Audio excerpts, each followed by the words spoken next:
नमस्कार दोस्तों, मैं राजकुमार मौर्य। उत्तर प्रदेश में होने वाले 2027 के विधानसभा चुनाव के लिए सभी राजनीतिक पार्टियों ने अपनी अपनी तैयारी तेज कर दी है। सभी राजनीतिक पार्टियों में सबकी नज़र है उत्तर प्रदेश की सबसे बड़ी राजनीतिक पार्टी समाजवादी पार्टी को लेकर। दोस्तों, समाजवादी पार्टी में एक एक विधानसभा सीटों पर टिकट को लेकर के बहुत तेज़ी के साथ मंथन चल रहा है और एक विधानसभा सीट ऐसी है दोस्तों जो कि वाराणसी जिले की सीट है। समाजवादी पार्टी से टिकट लगभग फाइनल कर दिया गया है, प्रभारी बना दिया गया है, प्रत्याशी आने वाले समय में बना दिया जाएगा। तो नाम क्या है, इस वीडियो में आप लोग देखिए। उस सीट की स्थिति क्या है, इसको भी इसी वीडियो में बताने जा रहे हैं। साथियों, आपको मैं बताना चाहूँगा, सबसे पहले विधानसभा सीट का नाम जानिए। जिला है वाराणसी, वाराणसी कैंट विधानसभा सीट का नाम है। अब देखिए वाराणसी में क्या स्थितियाँ हैं। पहले देखो जब 2024 का चुनाव हुआ, 22 में तो बीजेपी ने सभी सीट जीत ली। नैरेटिव बदला है 2024 लोकसभा चुनाव से। अब जब नैरेटिव बदला है तो तमाम मुद्दे भी बदले हैं। देखो जब लोकसभा का चुनाव हुआ, पिंडरा, अजगरा, शिवपुर, रोहनिया, वाराणसी उत्तर, वाराणसी दक्षिण, कैंट और सेवापुरी, यहाँ पर देखो बीजेपी का ये वोट है। पिंडरा में 92,000 बीजेपी को मिला, सपा कांग्रेस गठबंधन को 84,000, यानी कि पिंडरा में बीजेपी आगे रही। लोकसभा के चुनाव में आगे केवल 8,865 वोटों से तब रही जब मोदी जी सांसदी का चुनाव लड़ रहे थे तब। अब मोदी जी को सांसदी चुनाव नहीं लड़ना है, अब लोकल कैंडिडेट से लोकल का मुकाबला यहाँ पर होने वाला है।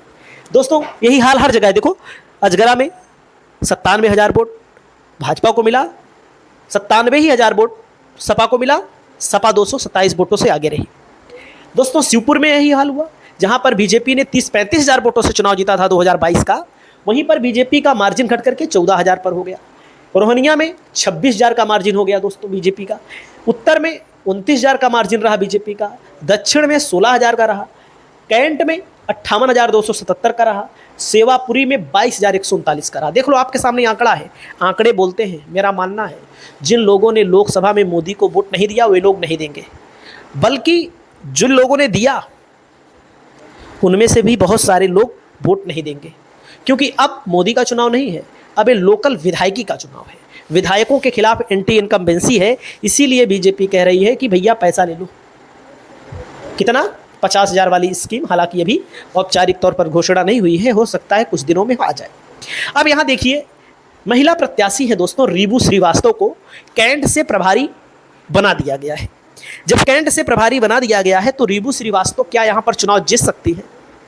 हम निष्पक्ष भावना से बात करते हैं, आप लोग देखिए।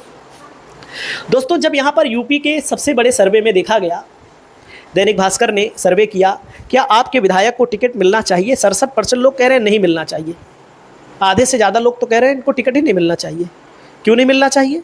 क्योंकि इनका कार्यशैली अच्छी नहीं लगी होगी जनता को, जनता ने ही फीडबैक दिया है।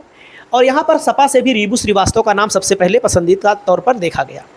दोस्तों यहाँ पर आप लोग देखिए, रीबू श्रीवास्तव को जब टिकट मिल रहा है तो यहाँ पर श्रीवास्तव वोट की संख्या क्या है, यहाँ पर समाजवादी पार्टी का जनाधार क्या है। तो साथियों मैं आपको बताना चाहूँगा 2022 में देखो बीजेपी जीती है, देखो 86,000 से, 86,864 से, लेकिन 86 से घटकर बीजेपी का मार्जिन कितने पे आ गया? 50, 55, 56 पे आ गया। इसका मतलब बीजेपी के खिलाफ यहाँ पर अगर मजबूती से चुनाव लड़ा जाए तो टक्कर बीजेपी को दी जा सकती है। मैं नहीं कह रहे कि सब बीजेपी को हराया जा सकता है, टक्कर का मतलब है हराया भी जा सकता है। दोस्तों यहाँ पर समाजवादी पार्टी ने पूजा यादव को लड़ाया था, राजेश मिश्रा को कांग्रेस ने लड़ाया था। तो कहने का मतलब दोनों वोट बटे, उसके अलावा यहाँ पर यादव कैंडिडेट निकालना बड़ा मुश्किल है। तो यहाँ पर इसीलिए समाजवादी पार्टी ने श्रीवास्तव, सौरभ श्रीवास्तव के सामने रीबू श्रीवास्तव को लड़ा दिया, क्योंकि जब यादव से मुकाबला हुआ तब देखो भारतीय जनता पार्टी केवल 61,000 से जीत पाई जब श्रीवास्तव से मुकाबला हुआ तो, और जब यादव से मुकाबला हुआ तो 81,000 से जीत पाई। अब यहाँ देखिए 2012 में श्रीवास्तव से मुकाबला हुआ तो 12,000 से जीत पाई। अब यहाँ पर देखो श्रीवास्तव का राय से मुकाबला हुआ तो 5479 से जीती, कांग्रेस से श्रीवास्तव लड़े। तो कहने का मतलब जब श्रीवास्तव से मुकाबला हो रहा है तो बीजेपी का मार्जिन कम हो जा रहा है जीतने का, देख लीजिए। और यहाँ पर दोस्तों कायस्थ जिनको श्रीवास्तव बोलते हैं, इनका वोट करीब 90,000 है, बंगाली करीब 80,000 है, मुस्लिम करीब 35 से 60,000 है, ब्राह्मण 35 से 70,000 है, अनुसूचित जाति 30 से 60,000, भूमियार 10 से 15,000, यादव 15 से 20,000, बनिया बैश्य 15 से 20,000, मौर्या 15,000, ठाकुर क्षत्रिय 10,000, पटेल करीब 10,000, सोनकर करीब 20,000। ओबीसी दोस्तों यहाँ पर महत्वपूर्ण संख्या है। तो क्या रेबू श्रीवास्तव समाजवादी पार्टी को चुनाव जिता सकती है? आप लोग अपनी राय को बताइए। नमस्कार।